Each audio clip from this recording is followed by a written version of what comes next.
Às vezes, tem gente que olha para nós pastores e pensam muitas vezes que nós não temos problemas. E às vezes tem gente que olha para mim e olha assim: ah, esse pastor aí tem problema na televisão, não deve ter nem problema na vida. Está lá na televisão, para lá e para cá. Vou dizer uma coisa para vocês: tem dias que eu acordo e eu acho que eu sou a encarnação dos problemas. Para onde eu olho, tem dificuldade. Sabe por quê? Porque todos enfrentamos problemas. A grande questão é que muitas vezes, quando nós passamos por dificuldades, nós queremos encontrar uma razão para a dificuldade. Ou nós queremos encontrar uma justificativa. Porque na nossa cabeça, nós pensamos assim: bom, se a pessoa está passando por um problema, ela fez alguma coisa para estar sofrendo. Ela fez algo e agora ela está colhendo consequências. Sabe? E quando a gente acha que é sempre uma consequência, nós podemos, às vezes, ser muito duro com os outros. Deixa eu te contar uma história. O meu sogro, ele foi pastor da igreja adventista por 30 anos. Mas ele teve um câncer. E esse câncer tirou a vida dele. Do dia que ele descobriu o câncer até a morte, foram 83 dias. Ele tinha 51 anos. Quando ele descobriu o câncer, ele tinha um câncer inicial no intestino e 7 metástases no fígado. Foi uma luta terrível. Ele ficou muito debilitado, extremamente fraco. Ele tomava uma quimioterapia que era considerada uma das quimioterapias mais fortes da época. A quimioterapia debilitava a saúde dele ao máximo. Eu lembro um dia que ele estava muito fraco tomando a quimioterapia no quarto, eu estava lá no hospital, e eu saí no corredor e eu encontrei um médico que cuidava dele, o Dr. Benedito. E eu perguntei assim: doutor, qual está sendo o efeito da quimioterapia no meu? E ele falou assim: olha, o câncer dele é tão agressivo que a quimioterapia não está fazendo nenhum efeito. É como se o câncer ignorasse a quimioterapia. Agora você imagina todo o sofrimento que enfrentávamos naqueles dias. A minha filha menor tinha 4 meses. A minha filha maior tinha 2 anos. O meu sogro também tinha mais um neto, o Mateus, que também tinha 4 meses. Eles são 2 primos que têm 15 dias de diferença. A minha filha menor e o meu sobrinho mais velho. 15 dias de diferença. Era uma luta. Mas sabe qual era a questão mais trágica disso tudo? Pode dizer, pastor, mais trágico do que a doença era algo que vinha e castigava. Quando as pessoas se aproximavam e perguntavam assim: o pastor Milton era vegetariano?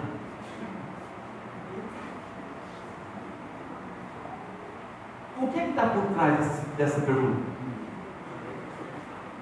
Um homem de 51 anos que está sendo destruído por um câncer, alguma coisa de errado tem. Para ele estar do jeito que está, ele deve ter feito alguma coisa de errado. O que está acontecendo com ele agora? Ele está pagando por consequências de escolhas que ele fez. Bom, eu vou lhe contar. Milton era uma das pessoas que eu conheci que mais cuidava da saúde. Não foram poucas as vezes que nós sentávamos em família, por exemplo, para comer pizza na casa dele. Ele sentava na mesa e comia maçã. E eu vou dizer uma coisa para vocês. Vou confessar a minha fraqueza. Se tem pizza na mesa, eu nunca vou comer maçã. E eu não tenho nada contra a maçã. Eu gosto de maçã. Eu só não vou comer. Porque eu vou olhar para a maçã, eu vou olhar para a pizza e vou falar assim, maçã, amanhã a gente conversa. Hoje, não. Eu sou Rossi, aí eu sabe italiano para falar muito forte, não vai ter jeito, né? Ele comia maçã. Esse homem, que cuidava da saúde, que se controlava ao máximo, estava definhando de câncer. E as pessoas estavam preocupadas em encontrar uma razão por que ele tinha câncer. Se está sofrendo do jeito que está, tem algo aí. Tem que ter algo aí. Não dá para ser só um câncer. Tem que ter alguma coisa. Precisamos encontrar uma justificativa para isso. Tem que ter uma resposta. Bom, se não é a comida, é porque ele sofre com os problemas. Se não é porque sofre com os problemas, aí vem o ponto pior. Quando alguma pessoa se aproximou da minha sogra e falou assim, talvez seu marido tenha algum pecado oculto.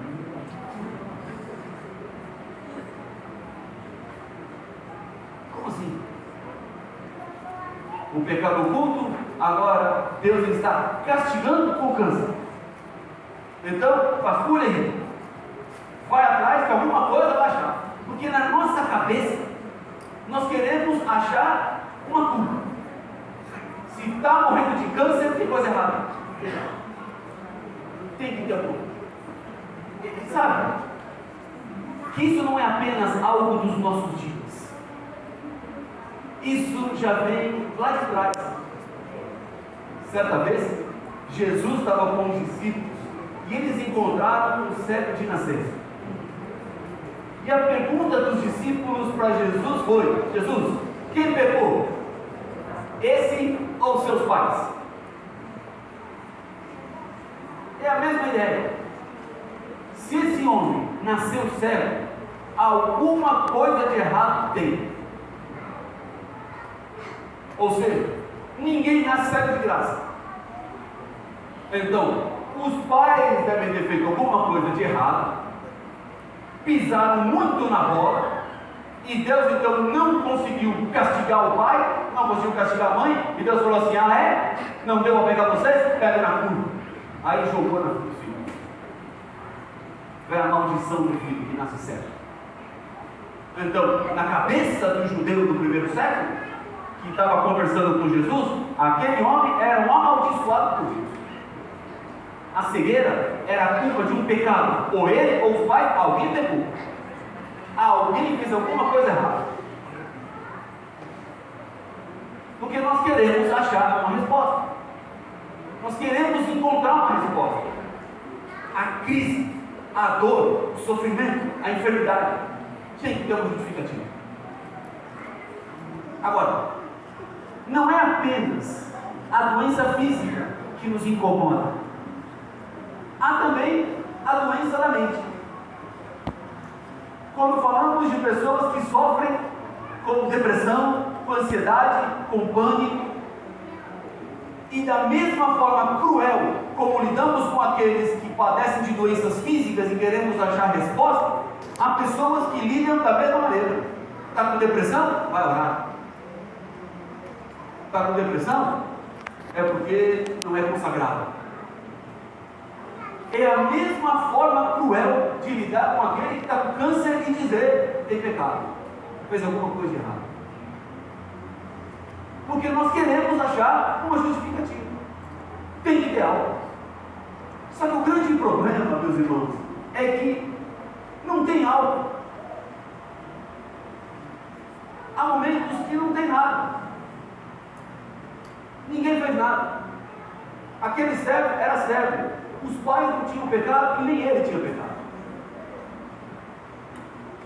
Há momentos que o câncer chega e que não é vingança, não é maldição, não é Deus do céu que está lá agora punindo porque tem pecado oculto, porque não comeu direito, porque não fez do jeito que deveria fazer. Então Deus agora vem e pesa a sua mão e faz sofrer e manda desgraça.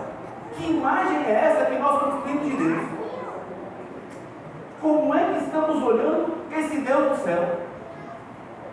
Um Deus vingativo, um Deus punitivo, ou estamos olhando Deus da forma como nós seríamos se nós fôssemos Deus? Esse dia eu estava viajando e eu fiquei no mesmo quarto de um amigo, o pastor Josana. Nós ficamos no mesmo quarto, ficamos conversando o dia até tarde, e eu falei uma frase para ele, depois eu me arrependi da frase, mas depois que eu fui conversando, eu vi que tem ciência na frase. A gente estava falando sobre a forma, às vezes, como nós lidamos com as situações difíceis da vida. Aí eu falei assim para o Josana, olha o problema que nós somos. Aí eu disse para ele, se eu fosse Deus, eu viraria o diabo. Essa é a frase que eu falei. Você entendeu a frase? Se eu fosse Deus, eu viraria o diabo. Sabe por quê? Porque eu ia matar todo mundo que fizesse qualquer coisa comigo. Me fechou no trânsito? Mato. Pisou no meu pé? Câncer. É? Sabe o que ia acontecer no final? Eu ia ser o diabo. Era isso que ia acontecer. Por isso a gente não pode ter poder. Dá poder para alguém, vai para onde? Vai para o caminho errado. Porque nós olhamos Deus da nossa perspectiva. Por isso que Deus não te dá poder. Porque senão você vira o diabo. Você pode virar pior que o diabo até. O diabo pode até olhar e falar assim, olha, esse Rafael aí até está me surpreendendo. Põe o poder na sua mão e vamos ver o que é que você vai fazer. Como é que você vai lidar com esse poder? Na hora da raiva, na hora da fúria? Então, nós queremos achar uma resposta, queremos achar uma justificativa, queremos achar uma maneira, uma explicação. Tem que ter, tem que ser. Só que às vezes não tem. Sabe por quê? Porque crises chegam a todos. No Antigo Testamento viveu um grande profeta, que eu considero um exemplo. Quando eu olho para o Antigo Testamento, você fala assim, quem é para você o grande nome do Antigo Testamento? Para mim, o grande nome é desse profeta. Moisés. É tão grande para mim o nome dele no Antigo Testamento que Deus veio e o levou para o céu numa coluna de fogo. Deus falou assim, esse aqui vai ficar comigo. Esse aqui vem comigo do céu. Você sabe do que eu estou falando? O grande profeta Elias. Um homem que viveu momentos difíceis, de dores, intensos, mas que nunca deixou de viver sua humanidade. E sabe o que me encanta em Elias? É que por mais que ele tivesse feitos maravilhosos, ele também foi um homem de crise. Quer ver? Venha comigo. 1 Reis capítulo 19. E vamos ler o versículo número 4. 1 Reis 19 e o verso número 4.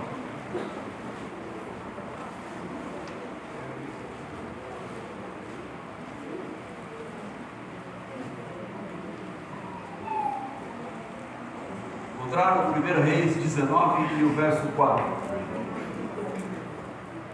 Diz assim, amigo.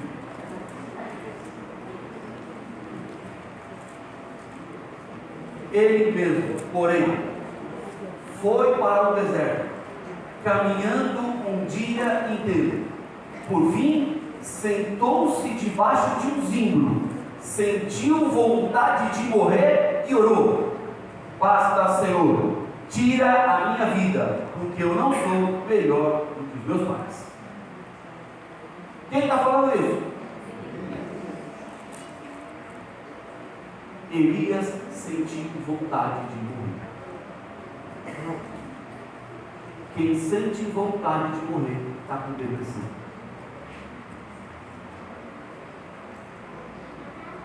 Elias estava angustiado. Elias estava em crise. Ele quis morrer. Olha a gravidade daquilo que você acabou de ler. Ele senta debaixo de um vidro e fala assim: basta, Senhor, não quero mais, tira a minha vida. Chega. Põe um ponto final na minha história. Elias foi chamado para ser profeta num momento de muita apostasia. Reinava em Israel um casal terrível, Acabe e Jezabel. Tudo o que Acabe podia fazer para afrontar Deus, ele fez. A Bíblia até nos diz que quando ele foi procurar uma esposa para casar, ele procurou a pior, aquela que mais afrontasse a Deus. Ele provocou a Deus quando escolheu Jezabel para casar. Ou seja, qual é aquela que Deus mais vai ficar irritado? Jezabel, essa que eu vou casar. Casa com Jezabel, promove a apostasia em Israel, Baal, Azira, poste ídolo. Aí Elias é chamado para profetizar. Um profeta que tinha o poder de Deus sobre ele. Elias vai lá e prediz seca. A partir de agora não vai mais chover. Temendo uma perseguição antecipada, uma morte que poderia acontecer, Deus pede a Elias que saia. Ele vai embora. Primeiro ele vai se refugiar na beira de um rio, depois ele vai para a casa da viúva de Sarepta e lá fica 3 anos e meio fora. Nesse período, sem chuva, Israel estava quebrado. Economia falida, agricultura não dava nada, morte, doença, medo, insegurança. E enquanto Elias estava fora, Acabe colocava a culpa do problema em Elias. Nós estamos assim por causa daquele perturbador de Israel. A culpa é do Elias, ele fez isso aqui, ele causou isso aqui. Passam 3 anos e meio, Deus diz: Elias, agora é hora de voltar. E vamos mostrar que eu sou o Deus verdadeiro. Esse profeta que encarou o Acabe e a Jezabel e profetizou a seca, volta. E a volta não foi uma volta silenciosa. Elias propõe um duelo de deuses: Baal ou Senhor. O Deus verdadeiro seria aquele que mandaria descer fogo do céu. Eles vão para o Monte Carmelo. Elias dá a vez aos 450 profetas de Baal para que invoquem Baal e faça fogo descer do céu. Eles constroem um altar, colocam a oferta e começam então a fazer os seus rituais. Gritam, cantam, se ferem em pedras. E sabe o que acontece? Nada. E o que faz Elias nessa hora? Literalmente zomba. Falem mais alto. Talvez Baal esteja dormindo. Gritem. Acho que Baal está ocupado. Acho que Baal precisa ouvir melhor. Vamos lá, continue. Depois de um tempo, eles falam assim: chega, não vai acontecer nada. Não tem Baal, não tem fogo no céu de Baal. Veja o que vai acontecer. Ele constrói um altar, coloca a oferta, joga 3 vezes água, até que abre um sulco em volta do altar para reter a água. Ele ora, vem fogo do céu e consome altar, água, oferta, tudo. Aí o que faz Elias? Eles descem no Monte Carmelo e Elias mata os 450 profetas de Baal. Não sobra um. Olha que profeta é esse. Profetiza seca, desafia, ora, vem fogo do céu e mata 450 profetas de Baal. Nessa hora, o Acabe soube o que tinha acontecido e vai correndo contar para Jezabel. Ele chega lá e fala assim: Jezabel, você não sabe o que aconteceu. O perturbador de Israel voltou e matou os nossos profetas todos, não ficou nenhum. Aí a Jezabel pega o mensageiro e fala assim: vá lá, encontre Elias e diga para ele que amanhã eu vou fazer com ele a mesma coisa que ele fez com os meus profetas. Aí esse mensageiro encontra Elias e fala assim: Elias, Jezabel mandou dizer que amanhã, até essa hora, você vai estar morto, igual os profetas você matou. Aí sabe o que Elias faz? Foge. Caminha um dia, senta embaixo do zinco, sem vontade de morrer e pede a morte. Aí eu te pergunto: fazia sentido a ameaça de Jezabel para Elias?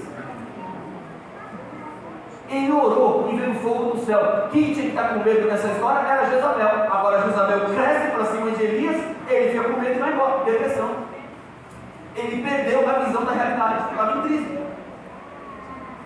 Ele matou 450 profetas de Baal e agora sucumbe diante da ameaça de uma mulher. Em nome de Deus, que ele provou que não existia. Crise. O que é que eu aprendo dessa história e das crises?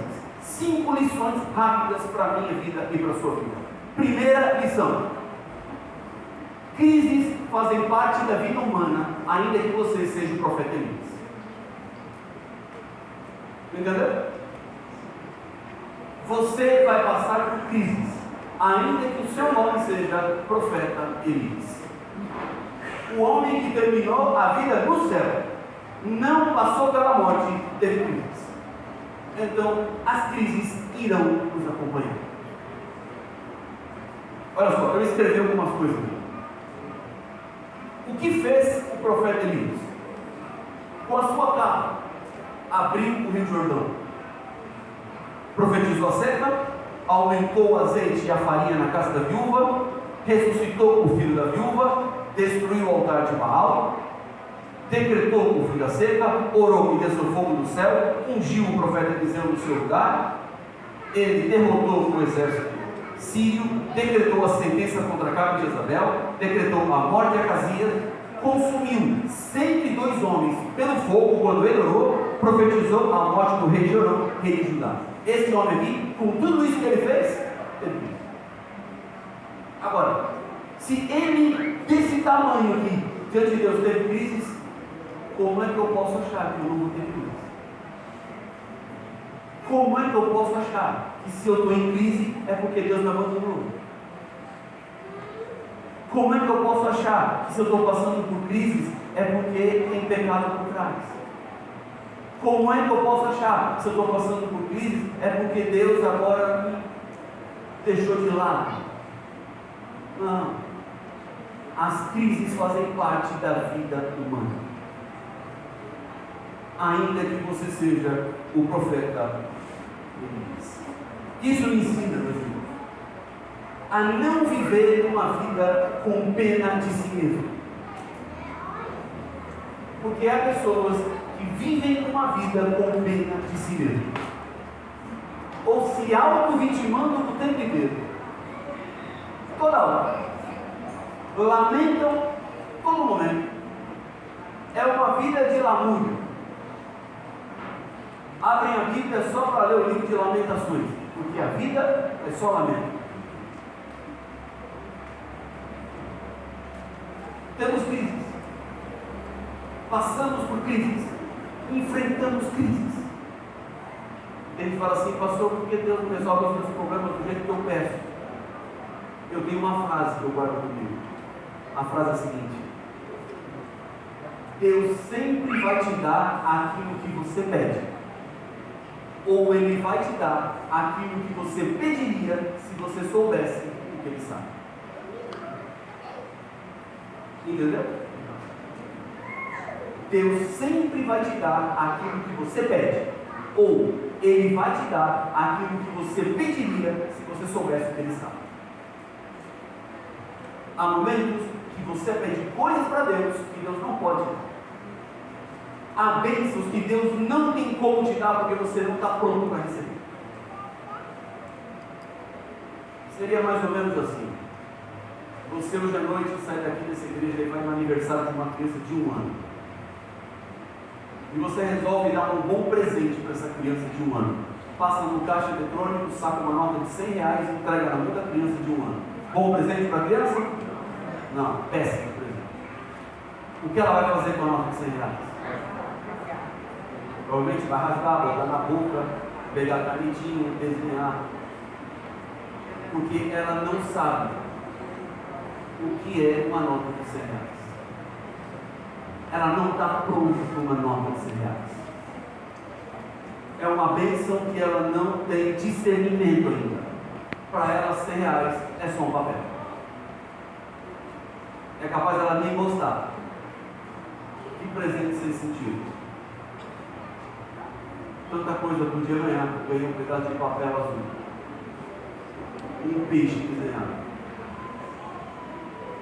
Agora, vá no aniversário de 15 anos e entregue para uma criança de 15 anos a mesma nota de R$100. A reação vai ser bem diferente. Porque a criança de 15 anos, ela sabe o que pode se transformar aquela nota de R$100. Aquela criança de 15 anos está pronta para receber os R$100. O Rafael de 15 anos também está pronto. Tá, Rafa?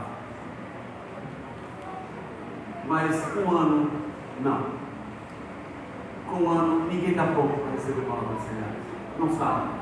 E às vezes nós pedimos para Deus nota de R$100 dentro de 1 ano. Eu falo assim, eu não vou te dar. Você nem sabe o que fazer com isso. Você não está pronto para isso. Então, Deus vai te dar aquilo que você pediria se você soubesse o que Ele sabe. Há coisas que eu peço para Deus que eu nem sei o que eu estou pedindo. Sabe o quê? Se Deus me desse tudo que eu peço para Ele, Ele me transformaria no marginal. E não no adorador. E Deus não me quer como marginal. Deus me quer como um adorador. De tudo o que uma criança pede, e ela se transformará no marginal. Deus não vai com a gente. Se Deus me der tudo que eu peço para Ele, a resposta e a consequência é Rafael, marginal. Um marginal espiritual. Então, por isso que Deus me dá não. Por isso que Deus às vezes me dá crises. Segunda lição. Não deixe que as crises deformem a sua visão. A crise pode vir, mas não permita que ela mude a sua essência. Não se transforme em uma pessoa amarga por causa da crise. Eu tenho encontrado pessoas que se amarguraram pela crise, enquanto elas poderiam ter se adocicado pela crise. A crise que poderia ter melhorado, elas usaram a crise para piorar. Sabe? Tudo é uma questão de escolha. Ninguém gosta de crise. Eu não tenho prazer em crise. Eu também choro nas crises. Eu faço tudo o que eu posso na minha vida para evitar crises. Mas quando eu me vejo no meio de uma crise, eu tenho uma opção a tomar. Bom, eu posso pegar essa crise, ficar lamentando, ficar chorando e ficar desconstruído pela crise. Ou eu posso usar essa crise para ser uma pessoa melhor. Eu posso usar essa crise para aprender, para crescer, para sair dela transformada. Só que é a escolha de cada um. Eu não posso fazer isso por você. Sua esposa não pode, seu marido não pode, seus filhos não podem, seus pais não podem, é você. O que é que você vai fazer com a crise é contigo. Então, não permita que a crise deforme a sua visão, porque você é resultado da forma como você vê as coisas. E aí, vem um verso de Paulo que parece não fazer sentido nenhum, mas esse verso é profundo de significado. Ele diz assim, ó, em tudo dá graça. Ele fala assim, pastor, como é que eu posso agradecer coisas ruins na vida? Não está falando de você ser uma pessoa que fica também agradecendo por coisas ruins o tempo todo. Mas é você aprender a viver com o espírito de gratidão. Não é também ser hipócrita. Alguém vai lá e te bate, obrigado por ter me batido. Não, não é isso que o texto está dizendo. Alguém foi lá e te enganou, obrigado por ter me enganado. Não é esse o sentido do texto. em tudo dá graças, é você desenvolver um espírito de gratidão na vida, que faz com que você vá se leve. E entendendo que se a crise veio, ela vai mudar você para melhor e não para pior. Você aprendeu a dar graças. Eu dou graças porque a crise que eu passei me fez hoje ser uma pessoa melhor do que eu sou. Eu já não sou aquilo que eu era. Eu melhorei, eu cresci. A crise arrancou um pedaço de mim. A crise me fez perder sono. A crise, às vezes, roubou de mim horas preciosas da vida. Mas hoje eu sou muito melhor do que eu. É porque eu aprendi a dar graças. Isso é em tudo dar graças. A crise não me deforma. Terceira lição que eu aprendo: mesmo no meio das crises, Deus nunca nos abandonará. Tem uma autora chamada Ellen White, e ela tem uma frase onde ela diz assim: as crises são obreiras de Deus. Valeu essa frase? As crises são obreiras de Deus. Deus não me abandona na crise, mas Ele usa a crise para me mudar. Elas chacoalham a minha vida, elas moldam a minha vida, porque nas crises eu aprendo a olhar para cima.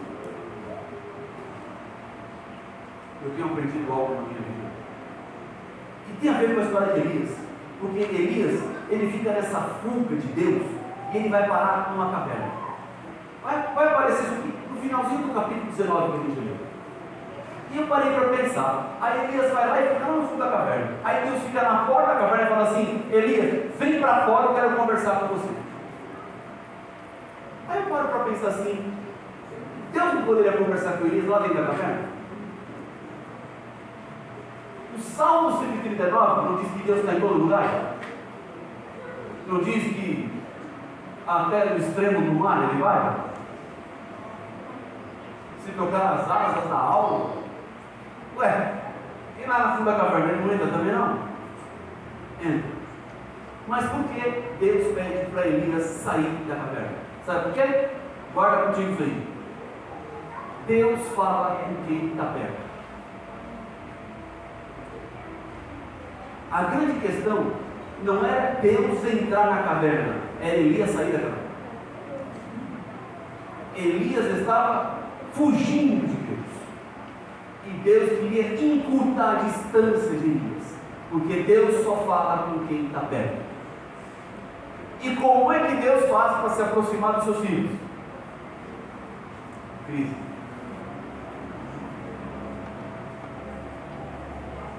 As crises me aproximam de Deus.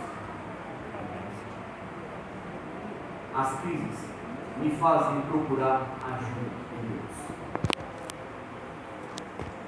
É por isso que volta e meia eu preciso de crises. Quando eu começo a me esquecer que eu dependo de Deus, tem uma crise para me lembrar que eu preciso de Deus. Quando eu começo a achar que eu consigo resolver tudo sozinho, Deus coloca uma crise para eu olhar para Ele outra vez e reconhecer: Senhor, eu preciso de Ti. É nesse sentido que as crises são obreiras de Deus. Deus fala com quem está perto com a crise. Então, encurte a distância. Sai daí. Chega perto. Quinta e última lição para irmos para os batismos. A quinta lição é o seguinte: para de reclamar e adora a Deus. Entendeu?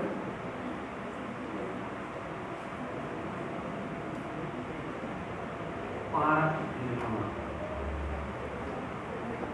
Dois momentos da vida que eu gosto e que eu guardo comigo.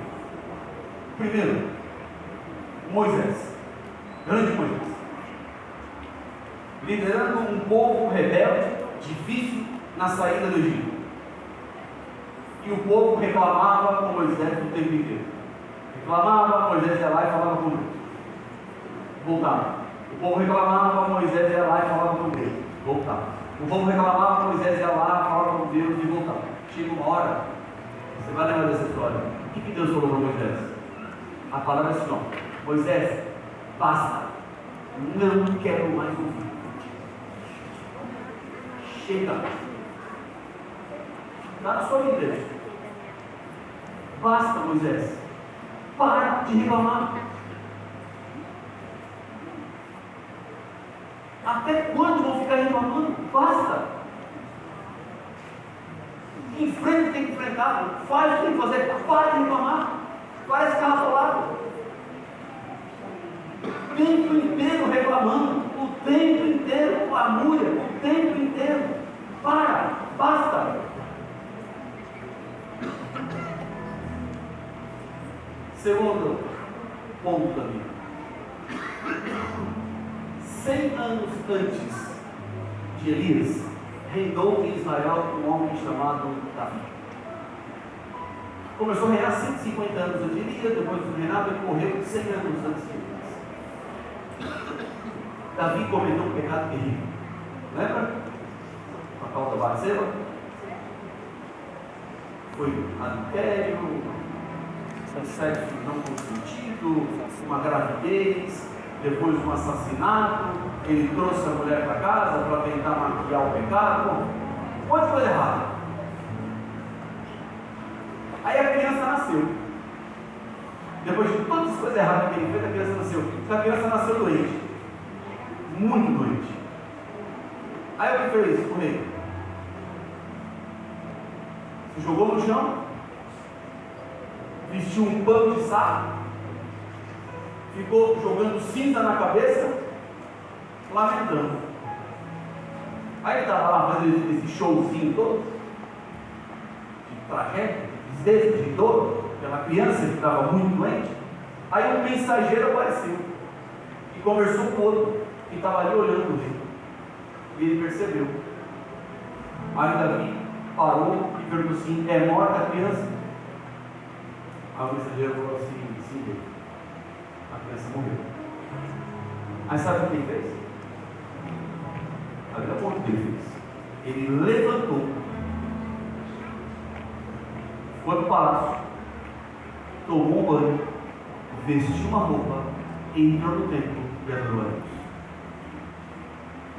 Olha a lição que eu aprendi.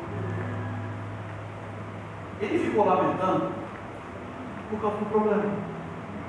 Mas depois que ele entendeu que não tinha solução ao problema, sabe o que ele fez? Adorou a Deus. Não tem mais solução? Não, a criança está morta, eu vou adorar. Não há nada que eu possa fazer para resolver o problema? Não. A criança já morreu. Então agora eu vou adorar.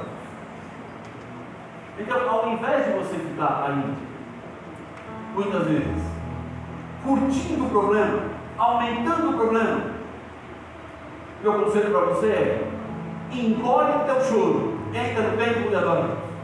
Amém. E você vai ver como tudo vai mudar. Guarda essas lições com você, porque essas são lições que eu guardo comigo, são lições que eu levo para a minha vida, para poder enfrentar, porque o mundo que está aí fora, como é? Os embates que temos não são fáceis, e eles vão nos acompanhar até o fim.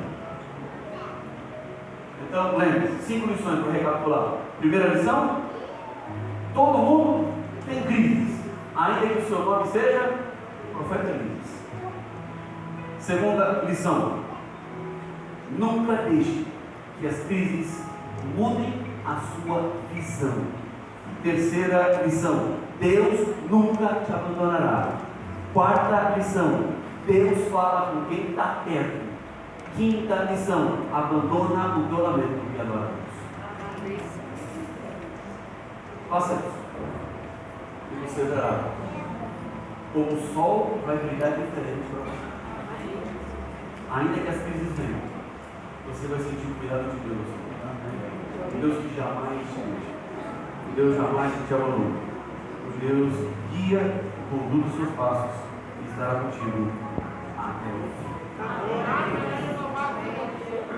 Eu quero convidar o pastor Jonas e o pastor Flávio para entrar em frente para as palmas. E eu vou pedir ajuda, pastor Gil, para levar os nossos candidatos. Vamos começar com a Maria Conceição.